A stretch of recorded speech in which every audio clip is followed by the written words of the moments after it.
everyone. 반가워요. 한국 안양고 여러분. 슈리, Korean patch please. 반갑습니다, 여러분. 저 스티브 띵스예요. 저 시 전문가입니다. 스티브 띵스라고 해요. 여러분들, 저와 함께 시란 무엇인지 살펴보는 시간이 지금부터입니다. 우리 시가 무엇인지 살펴봐요. 시는 아까 배웠던 서정갈래, 갈래 중에서 서정갈래 중에 대표적인 갈래예요. 그럼 우리 띵스쌤과 함께 살펴봅시다. 우리 여기서부터 한번 살펴볼까요? 여러분들이 배우는 단원이 뭐죠? 문학의 여러 빛깔 중에 소단원 1 가면요, 여러분들 별 해는 밤 윤동주의 시가 있을 거예요. 학습 목표 우리 저랑 같이 한번 읽어볼까요? 자, 아까처럼 명수쌤이랑 했던 것처럼 저랑도 크게 한번 해봐요. 학습 목표 1번 시작. 서정갈래의 개념과 특징을 이해하며 작품을 감상할 수 있다. 자, 서정갈래, 4가지 갈래 중에 서정갈래가 나왔어요. 개념 알아보고 특징을 알 수 있어야 된대요. 뭐를 통해서? 윤동주의 별에는 밤을 통해서. 학습 목표 2번도 같이 읽어볼까요? 학습 목표 2번 시작. 작품의 구성 요소를 중심으로 하여 서정갈래의 형상화 방식을 이해할 수 있다. 우와, 아까 명수쌤이랑 했던 용어가 또 등장하는 거 알아요? 구성 요소, 작품의 시의 구성 요소, 그리고 서정갈래의 형상화 방식. 구성 요소를 구조적으로 짜는 건 어떤 건지 한번 함께 살펴보면 좋겠어요. 여러분들은 57쪽을 봐주면 돼요. 우리 57쪽 함께 봅시다. 57쪽 여러분들 딱 보면 알아두기 나와 있네요. 여기는 중요한 개념과 이론이 나와 있으니 함께 밑줄 치며 알아보도록 해요. 봅시다. 첫 번째, 서정갈래의 개념과 특징. 밑줄 칩시다. 서정갈래는 작가의 주관적인 정서를 표현하는 갈래. 서정갈래의 네모치고요. 작가의 주관적인 정서를 표현하는 갈래 밑줄 쳐주세요. 그리고 정서에 동그라미 별표 해주세요. 이게 서정갈래의 개념이에요. 그럼 서정갈래에서 제일 중요한 키워드는 정서예요. 느낌, 감정, 생각이 담겨 있어야 돼요. 그게 서정갈래의 특징이에요. 근데 그 대표적인 예가, 가장 대표적인 소갈래가 시라네요. 시가 대표적이다. 시에 동그라미 쳐주세요. 작가는 작품 속의 화자를 통해 화자 네모 쳐주고요. 주관화된 감정을 표출하고 개인의 감정을 드러내고 세계에 대한 인식도 드러내 세상을 어떻게 바라보는지 생각도 드러낸대요. 그리고 이를 효과적으로 표현하기 위하여 함축성, 압축성, 음악성 등을 중요시한대요. 밑줄 긋시다. 함축성, 압축성, 음악성. 자, 우리 여기까지 해봤으면 한번 정리해봐요. 이런 구조예요, 글이. 서정갈래가 뭐야? 57쪽이에요. 대표는 시가 있다네. 서정갈래의 개념은 주관적 정서를 드러낸다네. 개념, 주관적 정서를 드러낸다. 키워드. 이걸로 여러분들이 문장 만들 수 있겠죠? 특징, 함축성, 압축성, 음악성입니다. 함축성은요, 여러분들 직접적으로 드러내는 게 아니라 비유하고 또 문학적 기법을 통해서 드러내는 거예요. 농축해서. 압축성, 길게 표현하지 않아요, 시는. 짧은 시에도 감정이 드러날 수 있고 어떤 요소들로 표현할 수 있어요. 압축해서 표현할 수 있어요. 음악성, 우리 아까 서정갈래는 노래학이라고 했던 거 기억나요? 노래학이라고 했던 거 기억납니까? 음악성을 가지고 있어야 돼요. 리듬감이 있어야 돼요. 여러분한테 해주고 싶은 얘기, 노래학이잖아요. 노래는 말하는 거죠. 그래서 아까 우리 밑줄 걷던 것 중에 네모 쳤던 것 중에 57쪽에 화자, 우리 화법할 때 화자 나오죠? 작가라고 안 하고 화자라고 하네요. 시에서 화자가 등장해서 말하는 이가 등장하는 거예요. 그리고 하나 더 붙여줄게요. 우리 여러분들 중학교 때 시조 같은 거 배웠잖아요. 시조 같은 거 배울 때 여러분들 뭐야 이거 옛날 노래 왜 배워야 돼? 이거 어려워. 뭐야 옛날. 근데 이렇게 생각해 보세요. 우리 지금 좋아하는 노래들 있잖아요. 뭐 레드벨벳, 또 뭐 누구 있어요? 갓세븐? 이런 애들이 부르는 노래가 후대에 가면 후대 학생들이 그럴 겁니다. 이거 갓세븐 노래 왜 해야 돼요? 레드벨벳 옛날 노래 왜 해야 돼요? 근데 어떤 의의가 있는 거예요? 시조를 배웠다면 시조는 그 당시에 유행곡이에요. 유행곡이니까 지금도 남아있는 거예요. 우리가 지금 듣는 레드벨벳이나 갓세븐 노래가 후대에 가면 애들이 옛날 거라고 하지만 그건 우리 시대의 유행곡이잖아요. 노래하기.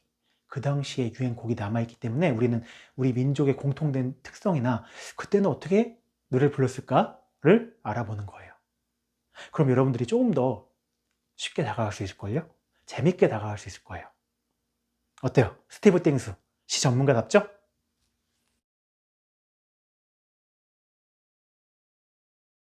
57쪽 그 밑에 단락 시의 구성 요소와 문학적 형상화. 여러분들 책 같이 보면서 따라와야 돼요. 선생님이 이걸 설명하기 전에 같이 읽을 거예요. 갑시다. 시의 구성 요소와 문학적 형상화. 시의 구성 요소 이제 나옵니다. 시의 구성 요소는 밑줄, 운율, 이미지, 정서. 시인은 대상에 대한, 대상도 살짝 밑줄 쳐줘요. 시인은 대상에 대한 자신의 정서를 운율이나 이미지 등을 활용하여 형상화한다. 나머지 내용은 다 전에 나왔던 거네. 운율은, 운율에 네모칩시다. 별표. 언어의 규칙적인 배열과 정서의 내적인 흐름과 관련된다. 이미지 네모치고 별표. 추상적인 관념을 형상화함으로써 대상을 뚜렷하게 떠올릴 수 있도록 도와준다. 운율은 이렇다. 이미지는 이렇다. 우리 한 번씩은 살펴볼 거예요. 근데 운율은 리듬감을 말해요. 그리고 이미지는 눈에 보이는 거예요. 눈에 보이듯이 표현하는 거예요. 추상적인 거를 실제 구체적으로. 다 형상화와 연결되는 부분이에요. 자, 그럼 정리해 볼까요? 문학적 형상화예요. 형상화는 문학적 형상화의 줄임말이에요. 그럼 문학적 형상화는 언어를 통해서 한다고 아까 배웠던 거 기억나나요? 그럼 그 중에서도 갈래 중에서도 서정이에요. 서정 갈래의 대표적인 작은 갈래는 시예요. 그럼 문학에서는 서정과 시인데 형상화가 뭐예요? 추상적인 개념을 구체화된 현상, 사물, 사건으로 표현하는 거죠. 그럼 구체화. 그 구체화를 할 때 시의 구성 요소를 통해서 한대요. 그럼 우리 단락에서 시의 구성 요소 배웠잖아요. 운율, 이미지, 정서. 근데 이거 교과서에서는요, 요거에 대한 구조가 없어요. 선생님이 구조로 표현해 줄게요. 시의 주제. 글은 주제가 있겠죠? 시도 글이잖아요. 그럼 글의 주제. 근데 서정갈래는 정서를 풀이해내는 갈래야. 그럼 서정갈래의 주제는요, 정서예요. 그럼 정서가 상위에 있는 거예요. 근데 이 정서를 잘 표현하고 싶대. 슬픈 감정이 있으면 잘 표현하고 싶대. 기쁜 감정이 있으면 잘 표현하고 싶대. 그럼 뭘 이용한다?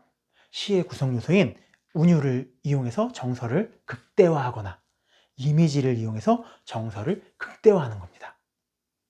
그렇다면 여러분들 우리 통합적으로 공부하기 때문에 잠깐 61쪽 점프해 봅시다. 61쪽 펴세요. 61쪽 가자. 나도 펼게. 61쪽. 자, 61쪽 폈나요? 피셨나요? 자, 61쪽 거기 목표 학습 있죠? 모둠 써 있는 거. 그 1번 봅시다. 다음 글을 참고하여 별에는 밤의 형상화 방법을 학습하려고 한다. 일단 건너뛰읍시다. 궁금한 점을 질문으로 만들고 친구들과 함께 답을 찾아보자. 우린 여기를 일단 이론적으로 배워봅시다. 박스 봐요. 시에서는 박스예요. 시에서는 여러 요소가 형상화에 관여하면서 작품을 구체화한다. 형상화 우리 배웠죠? 추상적인 걸 구체적으로, 추상적인 걸 구체적으로. 선생님 수업은 어떻다? 반복, 반복, 반복 그러면서 깊어지는 거예요. 자, 형상화의 대표적인 기법이 이미지다. 이미지, 시의 구성요인데 이거 형상화의 방법이래. 자, 이미지 네모칩시다. 이미지는 추상적인 관념을 구체적으로 표현함으로써 그에 대한 인상과 영상을 더욱 뚜렷하게 하는 역할을 한다. 밑줄, 인상과 영상을 더욱 뚜렷하게 하는 역할. 인상과 영상을 더욱 뚜렷하게 하는 역할. 이에는 시각, 청각, 미각 같은 감각적 이미지가 있다. 시각, 눈에 보이는 거. 청각, 귀로 들리는 거. 미각, 혀로 맛보는 거. 두 개 더 있는데 기억나요? 코로 맞는 거. 뭐라고 해요? 빙고. 후각. 하나 더 있다. 하나. 자, 뭐가 남았어요? 차갑다. 뜨겁다. 그래요. 맞아요. 촉각. 5가지 감각들로 알 수 있죠? 알아요. 여러분들 공감각 얘기하려고 했죠? 그거는 나중에 한 번 더 하기로 해요. 자, 이러한 이미지가 사용된 시어는 독자가 실제로 보고 만지고 냄새 맡는 것과 같은 인상이나 느낌을 준다. 구체적이잖아요. 그렇죠? 그래서 추상적인 걸 구체화한 겁니다. 또한 이미지는 묘사, 비유, 상징 등으로 제시된다.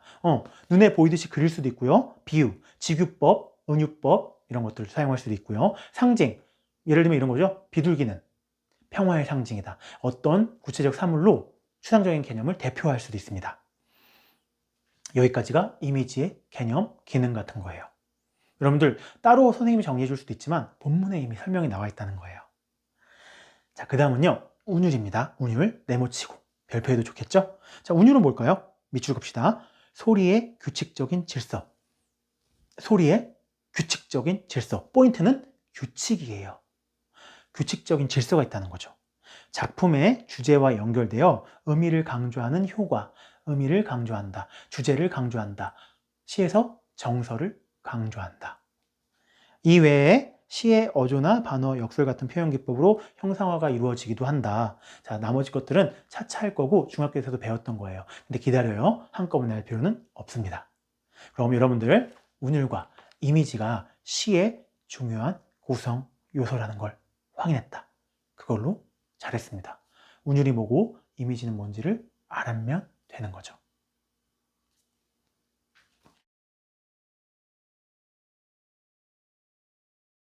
여러분들 우리 스티브 띵스랑 시를 살펴보고 있어요. 여러분들 어떻게 정리가 잘 되고 있어요? 혹시 몰라서 한 번 더 정리할 거예요. 우리 꼼꼼히 한번 살펴보도록 해요. 자, 시 토파 봅시다. 첫 번째, 시의 주제는 무엇인가? 글 중에 하나가 시예요. 서정갈래 중에서 시예요. 근데 그럼 시의 주제는 뭐냐? 정서입니다. 정서. 느낌, 감정, 생각을 얘기하는 거예요.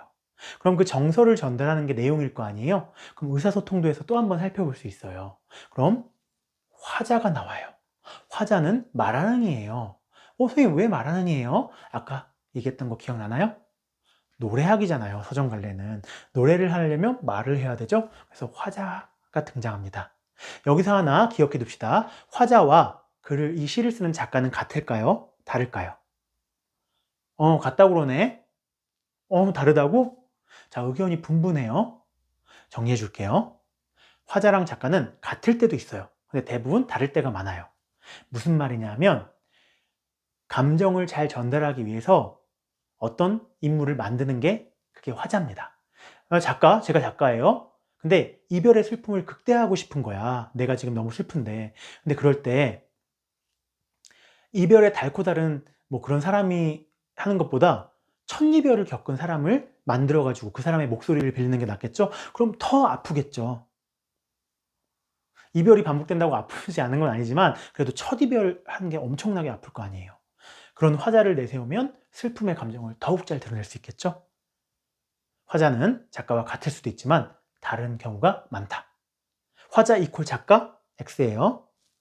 자, 그래서 화자가 바라봅니다. 어떤 거를? 시에 나오는 어떤 대상. 이건 사물일 수도 있고요. 사람일 수도 있고요. 추상적인 뭐 효나 정의 뭐 그런 것들이 될 수도 있어요. 대상을 바라봅니다. 근데 어떤 상황, 상황, 어떤 상황 안에서 바라봐요. 시대일 수도 있고요. 공간일 수도 있고요.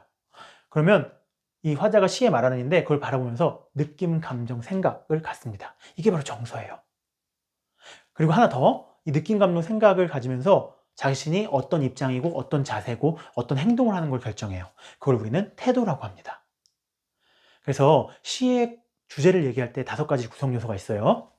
화자, 대상, 상황, 정서, 태도예요. 선생님, 그럼 시의 주제는 어떻게 표현할 수 있나요? 이렇게 표현할 수 있어요.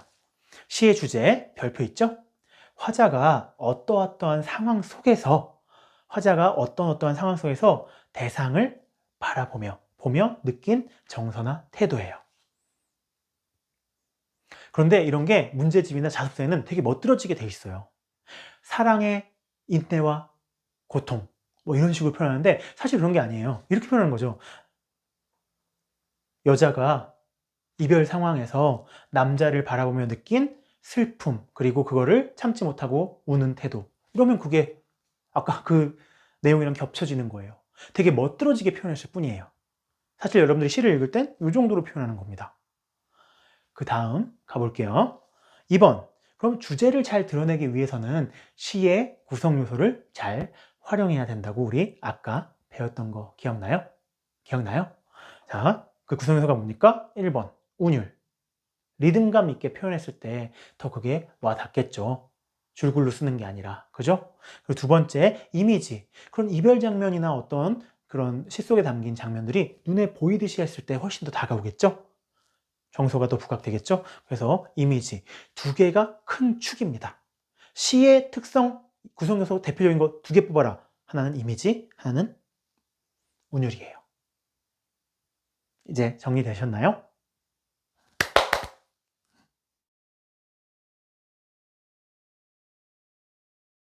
여러분들은 시 전문가 스티브 띵스와 함께하고 있습니다. 마지막으로 다시 한번 정리해 볼게요. 여러분들 61쪽에 나와 있는 운율과 이미지의 개념과 효과 같은 것도 있고요. 그런 것들을 한번 다시 정리해 봅시다. 정리 프린트도 선생님이 올려줄 거예요. 우명 선생님이랑 만들어 놓을게요. 자, 시의 구성 요소. 첫 번째, 운율. 두 번째, 이미지입니다. 운율, 시의 리듬감을 말하는 거예요. 시에서 느껴지는 음악적인 요소를 말해요. 자, 기능은 어떤 게 있어요? 음악적인 요소가 있으니까 감각적으로도 다가올 수도 있고, 그리고 구체적이고, 또 주제도 강조될 수 있겠죠? 그 시에 맞는 리듬을 넣을 거 아니에요. 두 번째, 이미지, 개념. 눈에 선명하게 추상적인 것들을 눈에 보이듯이 그리는 거. 실제적으로 느껴지듯이 하는 거. 그런 것들에는 종류가 있을 수 있죠. 어떤 것들이에요? 시각, 청각, 후각, 촉각, 미각, 오감을 통해서 할 수도 있죠. 그리고 여러분들이 중학교 때 배웠던 공감각도 있고요. 자, 기능은 어떤 거예요? 실감나게 해준다. 생생하게 느낄 수 있게 해준다. 구체적으로 보여준다. 이런 것들이 여러분들 기능이겠죠? 자, 운율. 운율은 여기서 하나만 더 알아둬요. 운율을 대표적으로 이루어줄 수 있는 건, 만들어내는 건 반복법이에요. 반복. 규칙적인 반복이에요. 그래서 반복을 할수록 우리는 운율도 살아나면서 계속 같은 걸 얘기하면 의미도 강조되죠. 예를 들어 볼게요. 배고파, 배고파, 배고파, 배고파, 배고파, 배고파, 배고파. 뭔가 리듬감이 살아나죠? 반복되니까. 또 배고프다는 게 무지막지하게 강조되잖아요. 배고파, 이거보다 배고파, 배고파, 배고파, 배고파, 배고파. 그래서 반복법은요, 운율을 만드는 가장 대표적인 기법입니다. 여러분들 알아두세요. 반복법은 운율을 만드는 대표적인 기법. 대신 규칙적인 반복이 있어야 된다. 여러분들 시를 읽을 때 규칙적인 반복을 찾아내면 아, 이래서 운율이 만들어지는구나 라고 알 수 있을 거예요. 그렇다면 시의 구성 요소 우리 얘기했어요. 근데 아까 우리 처음 명수쌤이 설명할 때 핑크핑크한 거에 구조가 있었잖아요. 시의 구성 요소가 있으면 구성 요소들이 모여서 구조를 이루겠죠? 그럼 그 구조는 뭘까? 라는 걸 여기서 한번 짚고 가요. 우리 스티브 띵수가 마지막을 정리해 줄게요. 자, 시의 주제예요. 시의 주제는 정서예요. 여러분들 지금 아까 펼쳤던 61쪽 있죠? 61쪽에 4번 문제 가보세요. 4번 문항에 뭐라고 적혀 있냐면요. 선생님도 볼게요. 4번 문항에 이렇게 돼 있어요. 별을, 해는 마음을 따라가며 이 시의 주제, 이건 두 글자로 뭐라고요? 정서예요. 자, 정서. 근데 이 정서를 잘 드러내려면 표현도 잘해야 돼요. 시의 구성 요소로. 여러 시어들로도 잘 표현해야 되겠죠? 슬픔을 표현하려면 절망, 눈물, 좌절 이런 시어들을 써야지 훨씬 더 잘 나타낼 수 있겠죠? 거기에다가 운율, 리듬감이 막 신나고 경쾌하면 안 되겠죠. 축축 늘어지고 우울해야겠죠. 이미지, 눈에 보여서 표현하든지 아니면 슬픈 소리를 들려주는 것들로 표현하든지 비유, 직유법, 운유법 이런 것도 활용해야 되고 상징, 슬픔을 상징하는 것들을 쓰면 되겠죠. 이게 여러분들 60쪽 2번 문제 60쪽 2번 문제가 뭐라고 되어 있냐면 자 60쪽 봐요. 2번 다음 시어의 상징적 의미가 무엇인지 시어의 상징 주제를 강조하기 위해서 좋은 시어를 선택했는지 자 그것뿐만이 아니에요. 여러분들 이런 시어들을 다 선택하고 이런 것들을 표현하면 그것들을 모아서 글을 만들죠. 시에서는 그 글의 조직을 뭐라고 그래요? 행, 연행 연을 몇 년으로 할 건지, 행을 몇 행으로 할 건지 그런 것들을 조정하면서 정서가 잘 드러나도록 합니다. 이게 구조예요. 운율과 이미지 이런 요소들을 어떻게 정서를 잘 표현하는 데 쓸 건지가 구조입니다. 그리고 하나만 더 용어 알아둘까요? 그럼 이 용어까지 알아두면 여러분들이 어떤 시를 배우는 단원을 가더라도 모르는 용어가 없어질 겁니다. 이번 우리 시 수업은요, 이런 이론적인 것들을 조금 더 채우는 오프라인 수업 때보다 온라인 수업에서 한 번 더 짚고 넘어가는 기회를 갖는 겁니다. 자, CF 참고 시상정계라는 단어가 있어요. 여러분들 시상정계 뭐야 하면 설명 못했던 친구들, 어렴풋이 아는데 의미를 정확하게 내뱉지 못하는 친구들은 이번에 확실히 알아둬요. 시상, 시, 이 시야, 시, 상황, 시의 상황, 시의 상태를 정계한다는 거예요. 60쪽 1번에 나와 있는 단어예요. 여러분들 딱 60쪽 동시에 살펴봐야죠. 60쪽 보면 시상정계 1번에 나오죠. 자, 시상정계, 시의 주제인 정서나 생각이 흘러가는 방향이에요. 어떻게 시의 줄거리라고 보면 돼요. 시의 줄거리, 상황이나 내용들이 변하고 있는지, 그걸 우리는 시상정계라고 합니다. 자, 여러분들 용어 중심으로 한번 살펴봤는데요. 이 마지막 정리는 뭐냐면요. 선생님이 띵수가 말한 그런 용어들이 다 학습활동에 나와 있는 거고 결국 요 단어밖에 안 남는구나. 정서, 연행, 운율, 이미지, 시상, 정계. 자, 이 용어를 알았다면 우리 시를 공부할 준비는 끝난 겁니다. 여러분들 혹시라도 이해가 안 간 게 있다면 다시 돌려보면 어떠할까요? 이론 정리를 여러분들 활동할 수 있게 간략하면서도 핵심만을 간추린 이론이에요. 그 내용을 한 번 더 살펴보길 바랍니다. 그래야 우명수 쌤이 저를 부르는 게 의미가 있을 거니까요. 다음은 여러분들이 실제로 시를 감상해보는 활동을 할 거예요. 선생님이 설명하고 밑줄 치고 필기한다? 여러분들이 한번 시를 직접 감상해 볼 건데요. 그 활동은 여러분들 친구랑 함께 하면 좋겠어요. 이제 여러분들 친구에게 바통을 넘기겠습니다. 이상 미국에서 날아온 스테브 띵스였어요. Thank you very much. See you later. Hey, student, come on.